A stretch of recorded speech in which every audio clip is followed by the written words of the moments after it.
Gullah Geechee Angel Network has been working hard for decades to preserve, protect, and promote the cultural heritage of the Gullah Geechee culture. Today, I talk one-on-one with the founder of the network, Elder Carlie Towne, for this edition of Quintin's Close-Ups. And if you haven't already, subscribe to my YouTube channel and like Quintin's Close-Ups on Facebook. Elder Carlie Towne. Yes. Welcome back to Quintin's Close-Ups. Thank you, Quintin. I'm so happy to be here. I appreciate it greatly. Yes. And obviously, you are the host, director, and founder of the Gullah Geechee Angel Network. Yes, I am. That was founded way back in the 90s when my husband Halim Abdul Kareem was he was alive then, of course, and we decided that we wanted to do something to make sure that people know who we are down here, and to make sure that we promote and preserve the culture. So from around 1990 till now, we've been doing just that with the Gullah Geechee Angel Network. From 1990 to right now, what is the state of the Gullah Geechee culture?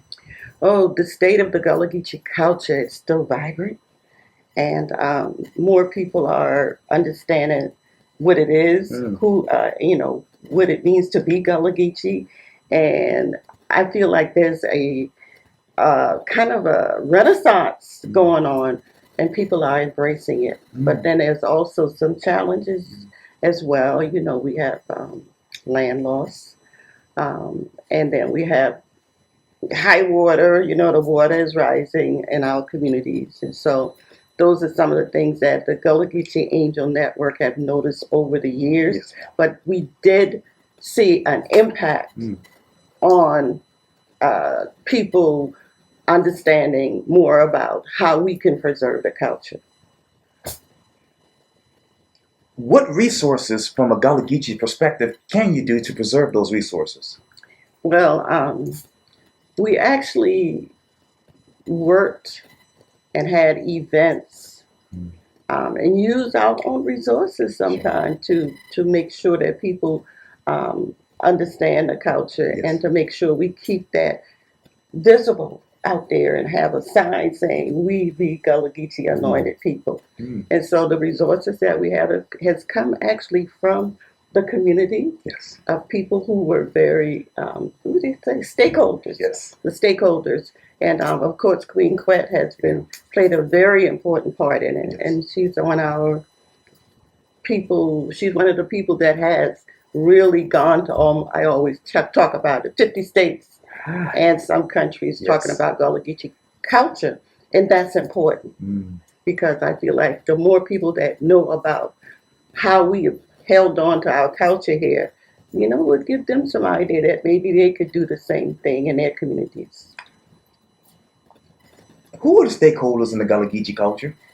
Well, the stakeholders are the Gullah Geechee Nation goes from Jacksonville, North Carolina, all the way to Jacksonville, Florida, at 30 to 35 miles inland. And those are the people. But then we have a diaspora too, where people have migrated to the north and other places. So those are the stakeholders. Wow. We are. You are too.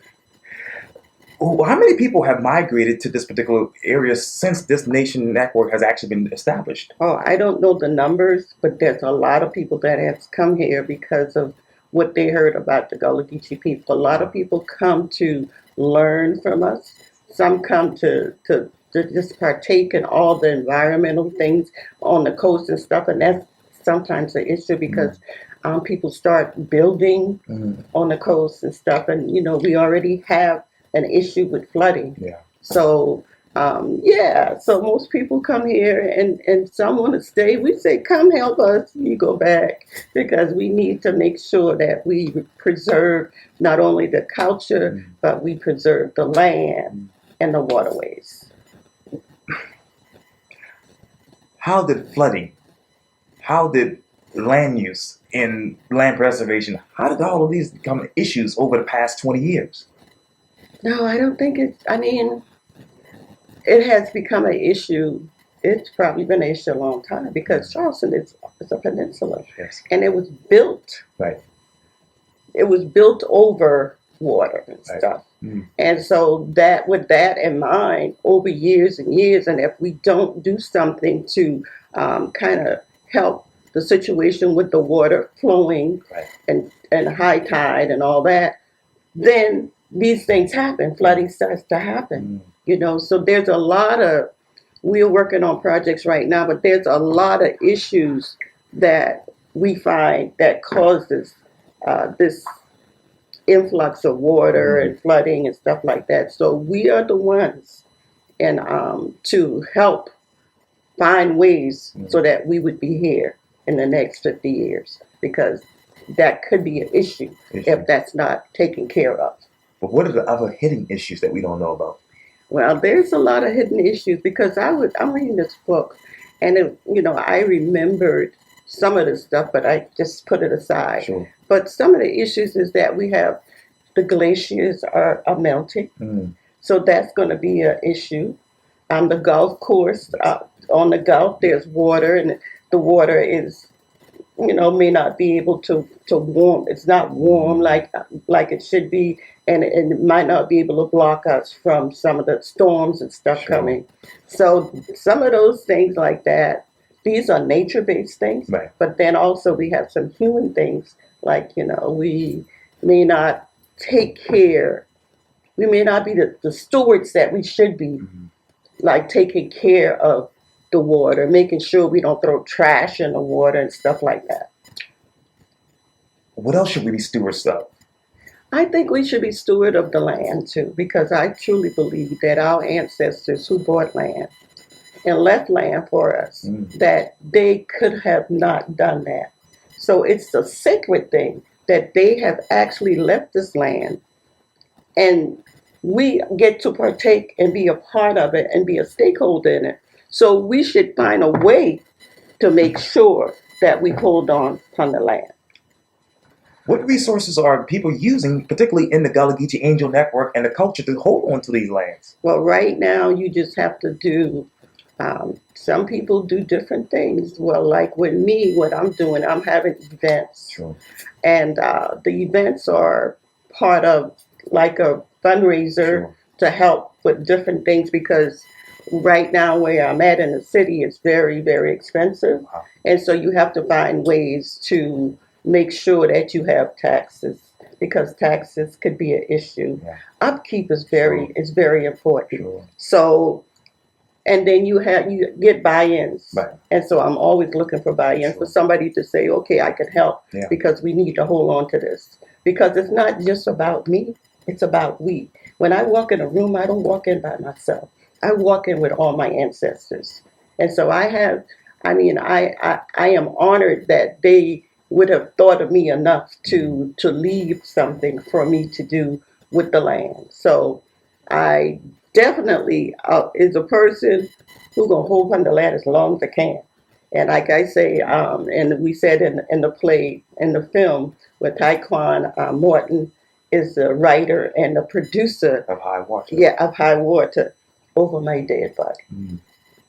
I don't want nobody to sell, and if you sell, after I go on, you do what you got to do. But I'm still saying you could hold on to it, because they held on to it, and they didn't have as much resources as we had. So, what is the attraction to money? Why are people, particularly in the Gullah Geechee culture, selling off their land? Well, there is an issue with funding, with having money. Some people don't make enough money to hold on to it, but there's other ways that you can figure it out. Try to get your family together, get an LLC and try to hold on, and everybody puts something in the pot. Sure. Yeah. We have to think that way, because that's how our ancestors thought. Elder Lisa always talk about her grandparents, her ancestors, how they got together and they took money and together and bought stuff. That's right. So we still have to get back to that, getting together and making sure that each one of us buy into whatever our ancestors have left us. What's stopping them? I think it's a mindset. Some people just don't feel that they can. And I'm one of those persons that I try to show people that we have everything we need. God has given it to us, but we just have to sometimes sit down, woosah, meditate, pray, pray first, Yes. meditate, and find the answer. And I usually go and ask God, God, what should I do? Yes. You know, and I feel that the answers are here, and the answers. I'm still here. I've been here in the city for like 5 years. My auntie, she was here from 1958 when she bought this house during the civil rights era, and she made her transition in 2019, and she left this space for her family. Yeah. And I used to tell her, because I took care of her when she was sick, and I would tell her, I was like, Auntie, if you want to go ahead and sell your house, and she would say, no, child, I ain't gonna sell them. And she could have, because it was just her, but she wanted to make sure that she left something, a legacy for her family, and I'm so proud to be her niece, and my mom. I told my mom about it. I was like, Mom, Auntie wants me to be there with her while she's sick. And my mom was sick at the same time. She said, Go on, child. Go on down there and help your aunt out, because she ain't got nobody. We'll be all right.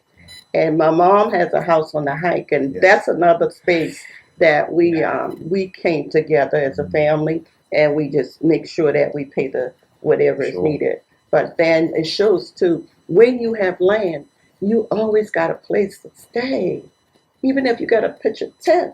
You know, right now, I'm so glad my granddaddy built the house that my brother is now living in after my mom made her transition, and my mom stayed there for 92 years. So you see, and she didn't have to pay rent. So that's one of the things, and those are some of the things that I think that is very important for us to go back and fetch those things that our ancestors and our family members who have made their transition did. What else should we be fetching right now? Like, I think we should still be fetching.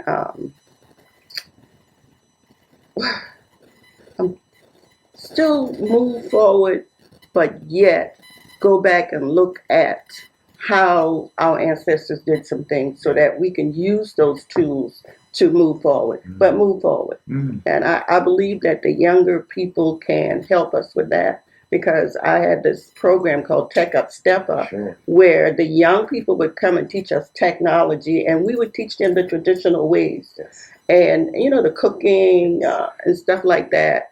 And so those things are so important. My son comes and sits when he sits down, and I talk to him, and I tell him about how I came this far. And he's like, yeah, Mom, but I said, yes, but one thing too, you must have patience, and then you got to have a good heart. My favorite Bible verse is, so a man thinketh in his heart, so he is. So I'm always saying, think good things, do good things, say good things, listen to good things. And you know what? So you'll have some little challenges, but they won't bother you as much, because you already know what you've asked God for is unfolding. Yes. Absolutely. What else are you asking God for when it comes to the Gullah Geechee Angel Network and the Gullah Geechee culture as a whole? Well, I'm asking for God to bless this house to be a staple and a legacy and a testament to the strong will and self-determination of our people, and to have it as a space where people can come in and see what we can have, what we have, and how we can hold on to it. And so that's my vision. And not only my vision, everybody on my board feels the same way, because they know that I love the art. As you can see, I have art in here, and I love working with the artists. And so with that, I always say create, so we could take it to the market and use that funds to come back and pay your taxes, or use that fund to grow, to go to college with.